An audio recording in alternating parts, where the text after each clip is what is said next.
Hello everyone, welcome back to the course. So here in this topic we are going to discuss about resources versus tools, which are the main two ways we can enhance an LLM's capability in an agentic system. So let's explore what these are, starting with the tools. First, let's talk about resources. So, first of all, let's so resources are used to improve its expertise. Isn't that means this isn't about action? It's about knowledge. This just means we are showing data relevant to the question into the prompt. A new popular and smart way to do this with the RAG, that is retrieval augmented generation, which is a technique to get really smart at picking relevant content from a database to give it to the LLM. So basically, if to resources is equal to knowledge.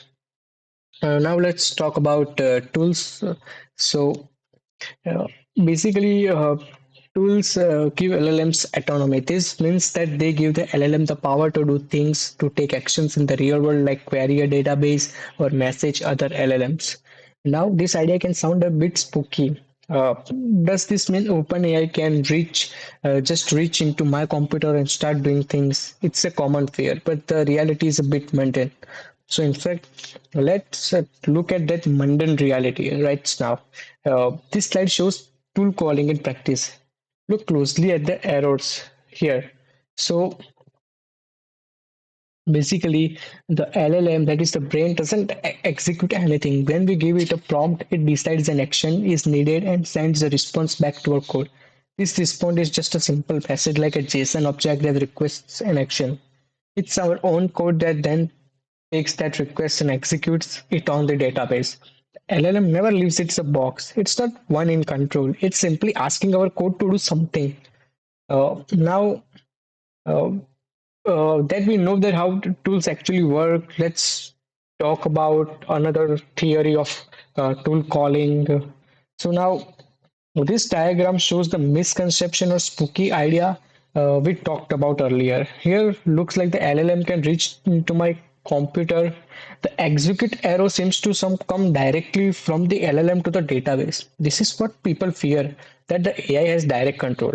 But as we just saw on a in practice slide, this is not how it works. This is always a layer of own code in the middle managing the execution. So this is the final thing, that how it actually works and how it should be work, and we should not have to fear about it.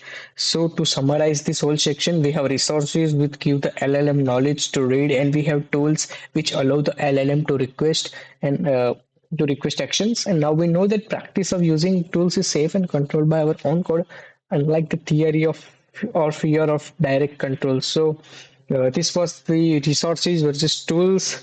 So thanks for the watching. We will meet you in the another topic. So till then, keep learning, keep building. Thank you.